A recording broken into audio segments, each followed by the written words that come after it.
Today's recipe is one that has a very complicated history, but is very, very simple to make. Peking-style pork ribs.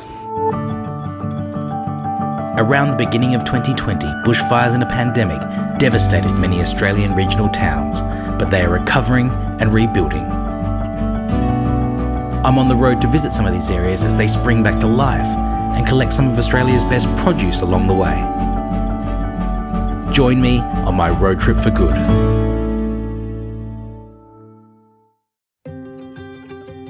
Berrima is an historic town in the Southern Highlands of New South Wales. It's less than 2 hours drive from Sydney, so it's a popular destination for day trippers.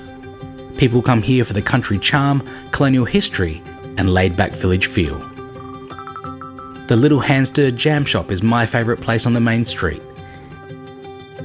It's owned and operated by Fiona David, and more than just a shop, she's created a place that feels like home. It's funny, I'd always visited Berrima from really a child, and I love the town itself. Did the whole tree change from Sydney about 10 years ago. Look, Berrima is a real village community, and that was really highlighted during these last 12 months when it's been a difficult time for all the town. People love to come here for that village experience, to see not only what we have, you know, in our shops, in our restaurants, but also you can walk down the street, you know your neighbour, you know the local shopkeepers. When I find that a lot of my customers often just come in and want to have a chat, so it's kind of nice. We make sauces, pickles, chutneys. We have honey from local apiarists. Really, it's based on the seasons and what's available at the time. I even have customers that come in with produce that they have, and from that I then like to create things. So definitely our most popular sauce would be our tomato sauce. It is the real Aussie classic, whether you put it with a pie, your steak, a barbecue, people love it. This is one of those shops where you kind of want one of every single thing you see. But the incredible thing here is that every single jar and bottle is all handmade.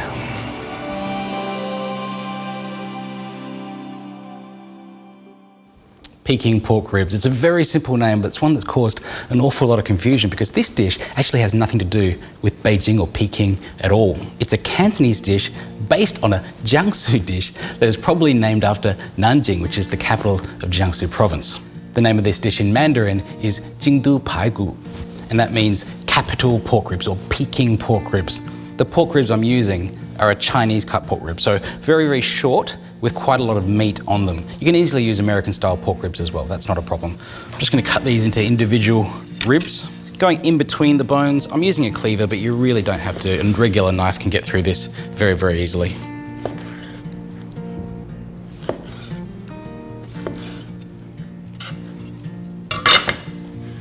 Now a really simple marinade for the pork, just some salt, pinch of white pepper, some cornstarch, an egg white,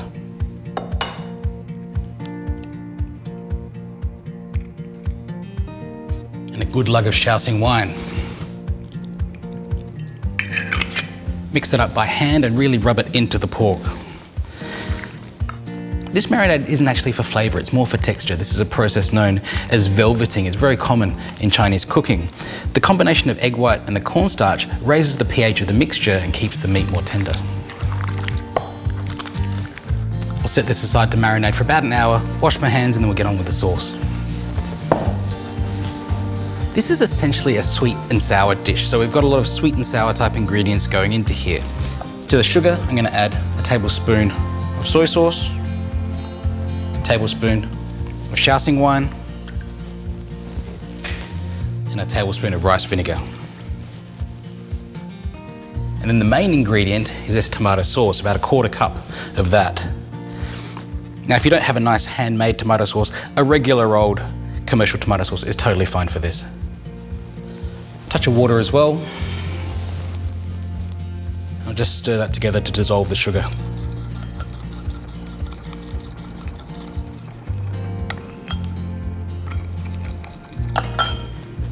Just slice a little bit of garlic.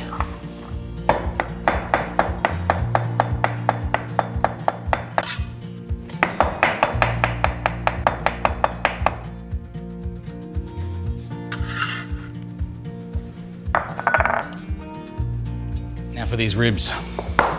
These have marinated now for about an hour, and I just want to toss them with a bit of extra corn flour to form a coating on the outside that'll crisp when we deep fry. So put half the ribs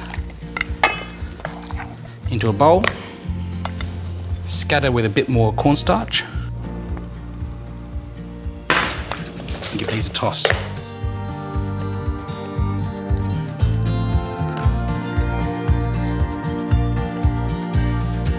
Ribs are coated, sauce is ready. Let's go to the stove. I'll deep fry these ribs in 2 batches at about 170 degrees. Because these are kind of thicker, I'll cook these for 6 or 7 minutes, but if you're using thin American style ribs, 5 minutes should be fine.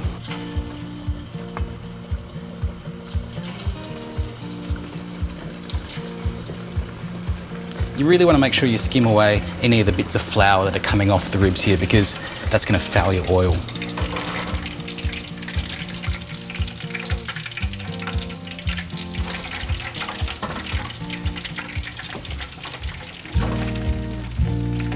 The ribs look good. Now to coat them with the sauce.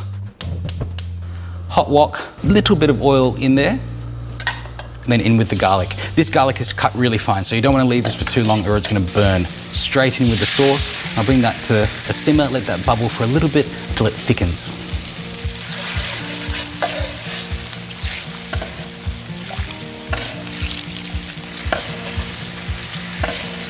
Now straight in with the ribs.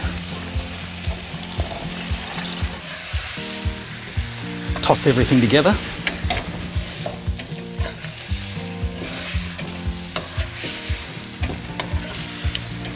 Peking style pork ribs.